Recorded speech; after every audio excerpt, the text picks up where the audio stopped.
বন্ধুরা আসসালামালাইকুম, সবাই তো আছেন? আরে আমার আব্বু তো মাছ রান্না করেছে। মাছটা খেতে অনেক মজা ছিল।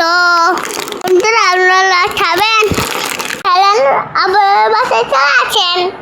বাসায় দশ বাসাল বন্ধুরা, তার মাছটা অনেক বড়। করেন টমেটো দিয়ে সাবস্ক্রাইব করেন। আমার মানটুর কেটে নিছে, দুটো কেটে নিছে। যারা দেখেন তাদের জন্য দেখছে মুদ্রা তোর বাসাল ঢুকতে আছে। একদম ডবল হলুদ কাটে নিচ্ছে, ছুটতে পড়েছে ধুলা। এবার ভালো করে মেটে দিতে হবে। ভালো করে মেটে নেওয়া আবার বাটি চলতে হবে, নিতে হবে। বেশি নিতে হবে মা, ভালো করে বেশি নিতে হবে। উল্টে দিতে হবে।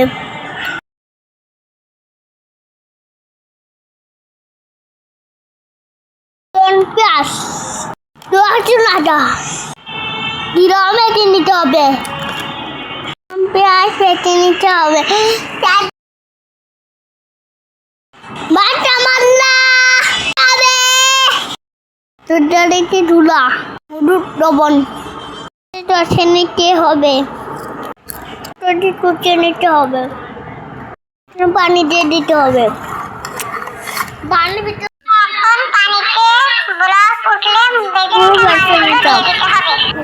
বেজে ধুলা মাছ পানিতে দিতে হবে। মাছ রান্নাটা প্রায় শেষ হয়ে গেছে। এখন কয়েকটা কাঁচামরিচ আর কিছু ধনে পাতা কুচি দিয়ে দেবো। রান্নাটা হয়ে গেছে, এখন পরিবেশন করার পালা।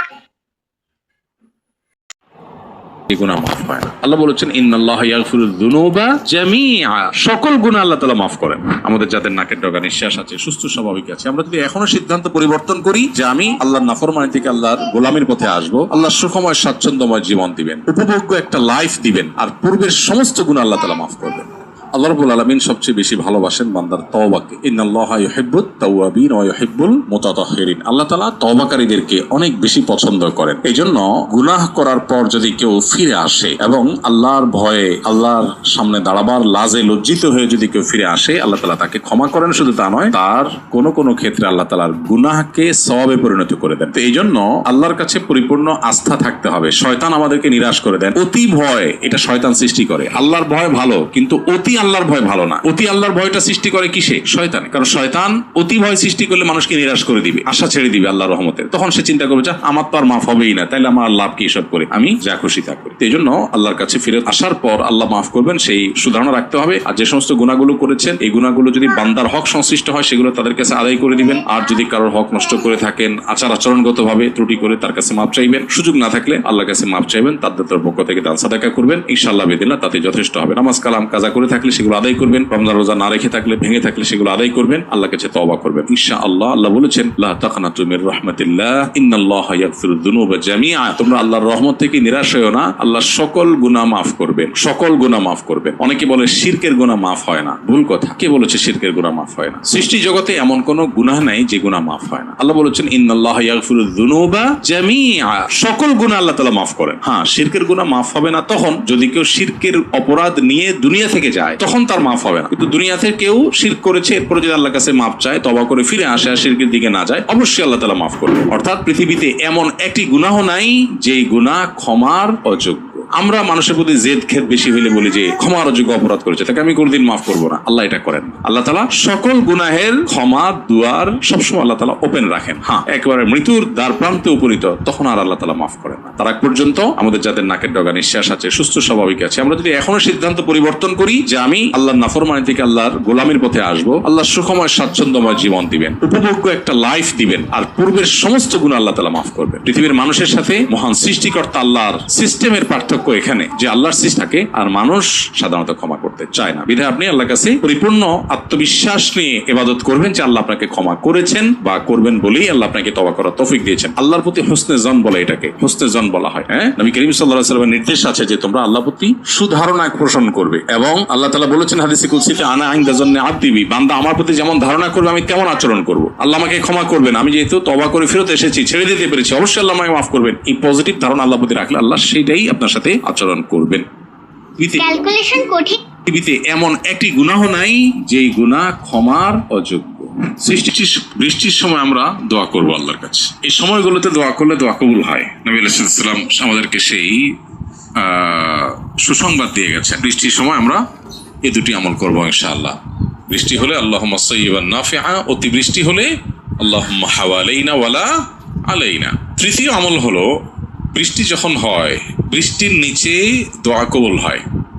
আর দোয়া ও তাহতাল মাতর, বৃষ্টির নিচে দোয়া করলে দোয়া কবুল হয়। আপনি যে ঘরে আছেন, স্থাপনা আছেন, বাইরে আছেন, যেখানে আছেন, উপরে বৃষ্টি হচ্ছে, আপনি নিচে আছেন। সো এই অবস্থায় আল্লাহর কাছে মনের চাওয়াগুলো পেশ করা যেতে পারে। দোয়া কবুলের বেশ কিছু স্থান, বেশ কিছু সময়, বেশ কিছু জায়গা আছে। এই সময়গুলোতে দোয়া করলে দোয়া কবুল হয়। নবী আলাইহিস সালাম আমাদেরকে সেই সুসংবাদ দিয়ে গেছেন। তো সেজন্য বৃষ্টির সময় আমরা দোয়া করব আল্লাহর কাছে। কি করব? দোয়া করবো আল্লাহর কাছে যে আল্লাহ মনের চাওয়াগুলো যেগুলো আছে আল্লাহর কাছে সেগুলো আমরা পেশ করবো, যে আল্লাহ আমার অমুক অমুক চাওয়া পূরণ করে দেন।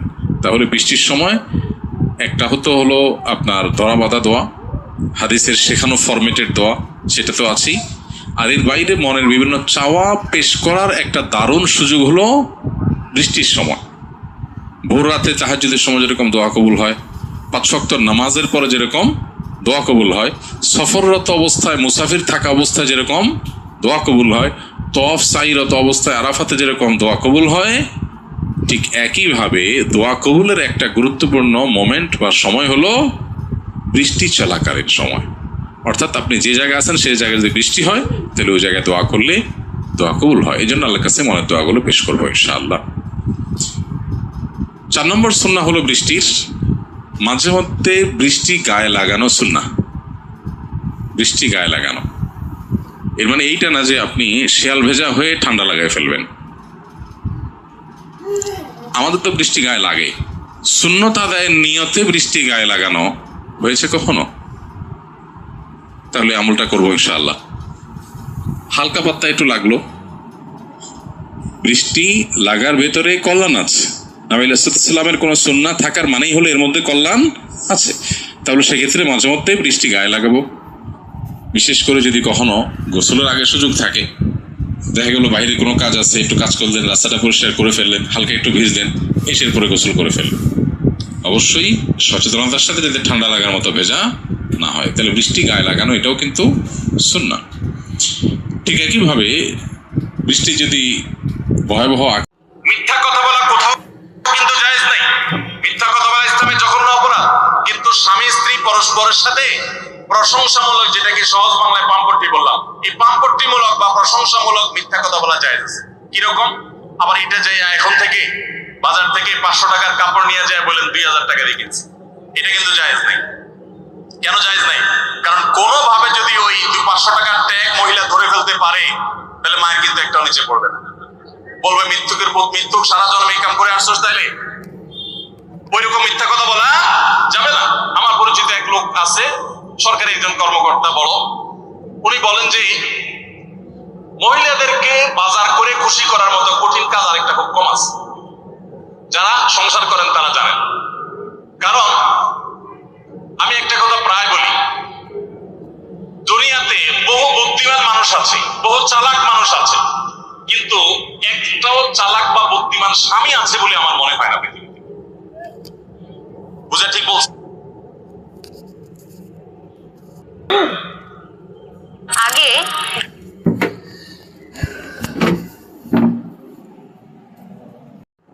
চোখ বন্ধ করে নামাজ পড়লে মনোযোগ বাড়ে, চোখ খোলা রেখে নামাজ পড়লে আমার মনোযোগ সেভাবে আসে না, আমি কি করব? উত্তর হলো যে সাধারণ অবস্থাতে চোখ খোলা রেখে নামাজ পড়বো আমরা। যদি কারোর চোখ বন্ধ করলে মনোযোগ বেশি আসে বা মনোযোগ ধরে রাখতে সহজ হয়, তাহলে অবশ্যই তিনি চোখ বন্ধ করে নামাজ পড়তে পারবেন। মনোযোগ ধরে রাখার উদ্দেশ্যে যদি চোখ বন্ধ করেন কেউ, তো সেটা নিষেধ না। অনেকে আছেন এরকম যে চোখ খোলা রাখলে আমার ফোকাস থাকে না, মনোযোগ থাকে না। ওকে ফাইন, আপনি চোখটা বন্ধ করলে যদি মনোযোগ দিতে সহজ হয়, আপনি পার্ট অফ ট্রেনিং হিসেবে, মনোযোগ ধরে রাখার প্রয়োজন হিসেবে আপনি এটা করেন, অসুবিধা নেই। কিন্তু যদি কেউ এটাকে নামাজের সিস্টেম মনে করে, মনোযোগের সাথে সম্পর্ক না, বরং তিনি মনে করেন চোখ বন্ধ করলে মনে হয় সব বেশি হবে, তাহলে এটা ভুল ধারণা। নামাজের মধ্যে স্বাভাবিক অবস্থায় আমরা চোখ খোলা রেখে নামাজ পড়বো, কিন্তু মনোযোগ ধরে রাখতে যদি কারোর সহজ হয়, তাহলে সেই প্রয়োজনে তিনি অবশ্যই চোখ বন্ধ করে নামাজ পড়তে পারবেন। চোখ মসজিদের বারান্দায় নামাজ পড়ার সময় সামনে থাকা থাই গ্লাসের দরজা বা পার্টিশনকে কি সূত্র হিসেবে ব্যবহার করা যাবে? গ্লাসের উপাস দিয়ে মুসল্লিগণ যাতায়াত করলে কি নামাজের ক্ষতি হবে কিনা? ভাই, নামাজে যখন আমরা দাঁড়াবো একাকী বা জামাতে, সেক্ষেত্রে আমাদের সামনে দিয়ে মানুষ যাতে চলাচল করতে অসুবিধা তৈরি না হয় সেভাবে আমরা নামাজে দাঁড়াবো। অর্থাৎ এমন ভাবে নামাজে দাঁড়াবো যে আমি যেখানে দাঁড়াবো সেখানে সামনে ওয়াল আছে, তাহলে কারো হাঁটা চলার ব্যাপার নাই। অথবা একটা পিলার, এটাকে সামনে রেখে নামাজে দাঁড়াবো, তাহলে পিলারের অপর দিক থেকে মানুষ, পিলারের পর থেকে মানুষ হাঁটা চলা করতে পারবে। এমন জায়গায় নামাজে দাঁড়ানো উচিত না যেই জায়গায় নামাজে দাঁড়ালে মানুষের হাঁটা চলায় অসুবিধা হবে। কারণ আপনি মসজিদের মাঝখানে এখানে দাঁড়ায় গেলেন, দাঁড়ায় আল্লাহু আকবার নামাজ শুরু করে দিলেন, তো এখন পুরো মসজিদে মানুষ এই পাশ থেকে ওই পাশে যাওয়ার দরকার হবে, তাদের অসুবিধা হবে। এই জন্য যে দাঁড়াবে তার দায়িত্ব হলো ওয়ালকে সামনে রেখে, পিলারকে সামনে রেখে, কোনো কিছুকে সামনে রেখে দাঁড়াবে, যাতে মানুষের পথে চলাচলের কোনো অসুবিধা না হয়। এই জন্যই নবী আলাইহিস সালাম আমাদেরকে যদি ওয়াল বা পিলার সামনে নিয়ে দাঁড়াবার মতো পরিবেশ পরিস্থিতি না থাকে, সবসময় ওয়ালের সামনে যে পড়া যায় না, মসজিদে অনেক মানুষ, তাহলে সেক্ষেত্রে সামনে কিছু একটা দিয়ে, সূত্রা বলে যেটাকে, এক হাত বা তার চেয়ে একটু বড় লাঠি, এটা দিয়ে তারপর নামাজ পড়তে বলেছেন। তো আমরা লাঠি বা এই জাতীয় কোনো কিছু দিয়ে নামাজ পড়বো, যাতে করে ওইটার বাহিরের সাইডে দিয়ে মানুষ চলাচল করতে পারে এবং নামাজের মনোযোগ যাতে নষ্ট না হয়।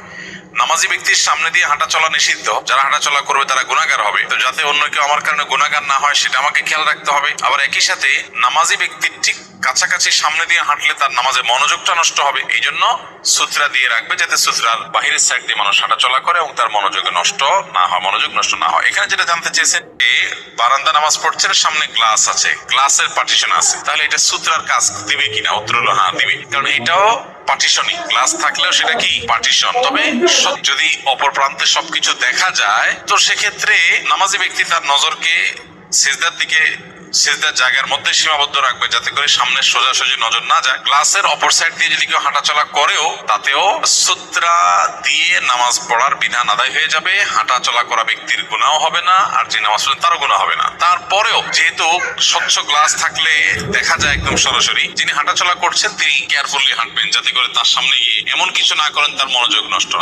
হয়। ধরুন আপনি গ্লাসের অপর সাইডে আছেন, নামাজি ব্যক্তি আপনাকে দেখছেন বরাবর সামনে, এখানে দাঁড়ায় দাঁড়ায় কথা বলতেছেন, তো একটু সরে যেয়ে কথা বলেন, কারণ একটা লোক নামাজ পড়ছে, তার কনসেন্ট্রেশন নষ্ট হবে। বাকি গ্লাসের যে পার্টিশন, দুর্ভাগ্যজনক বাস্তবতা হলো অনেক পাঁচ ওয়াক্ত নামাজি মানুষ আছেন, দাড়িওয়ালা মানুষ আছেন, অনেক মহিলাদের মধ্যে বোরকাওয়ালি আছেন, পর্দা মেনটেন করেন এমন মানুষ আছেন। অন্য অনেক দিক থেকে মাশাআল্লাহ তিনি একজন ভালো মুসলমান হওয়ার চেষ্টা করেন, কিন্তু ঝগড়া লাগলে মুখ খারাপ করেন। অনেকে বাহিরে মুখ খারাপ করে না, বাসার ভিতরে করে। বাসার ভিতরের লোকজন চিরকুট লিখে আমাদের কাছে পাঠান যে ওনাকে দেখলে বোঝা যাবে না ওনার মুখ দিয়ে এরকম কথাও বের হয়। বাহিরে মানুষ কল্পনাও করতে পারবে না যে উনি মুখ দিয়ে এত খারাপ কথা বলতে পারেন। তো এই জন্য এটা একটা অ্যাসিড টেস্ট, ইমানদারের জন্য অগ্নি পরীক্ষা, যে ইমানদার ঝগড়া ফাসাদ লাগলে, কারোর সাথে গন্ডগোল ফেসাদ হলে তিনি নিজেকে কতটা নিয়ন্ত্রণ করতে পারেন। এটা অনেক বড় একটা পরীক্ষার বিষয়। তো এই পরীক্ষা আমাদেরকে উত্তীর্ণ হওয়ার চেষ্টা করতে হবে। কারো বদভ্যাস থাকলে সেটা ত্যাগ করার জন্য সংকল্প করতে হবে। ঝগড়া করলে কখনো মুখ খারাপ করা যাবে না। নবী করিম সাল্লাল্লাহু আলাইহি ওয়াসাল্লাম বলেছেন, সিবাবুল মুমিনি ফুসুক, ইমানদারকে গালি দেওয়া এটা গুনাহের কাজ।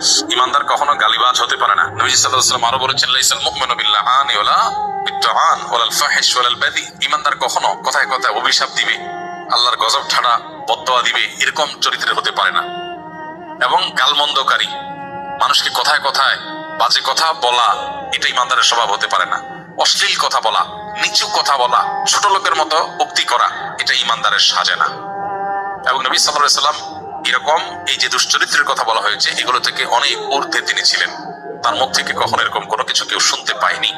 অতএব কারো যদি বদভ্যাস থাকে, তিনি আত্মসংযমী হতে হবে, আত্মশাসন করতে হবে, নিজেকে শাসন করে এই বদভ্যাসটা ছাড়তে হবে। আল্লাহ আমাদের সবাইকে সেটা তৌফিক দান করুন। এটা হলো ঝগড়ার সময় লক্ষণীয়। গালমন্দ না করা, অশ্লীল কিছু না করা, গালমন্দ, ঝগড়াতে গালমন্দ এবং বাজে কথা। স্বামী স্ত্রীর ঝগড়ার সময় আরেকটা বিশেষ বিষয় স্পেশালি লক্ষণীয়, সেটা হলো কথায় কথায় সংসার ছেড়ে দেওয়া। হ্যাঁ, আর তার সাথে বনিবনা হবে না, আর একসাথে থাকা যাবে না, না তোমার সাথে একসাথে চলা সম্ভব না, না তাহলে আমার ভিন্ন চিন্তা করতে হবে। এই কথাগুলো কমন ছোট লোকই ঘরে ঘরে আজকাল শোনা যায়।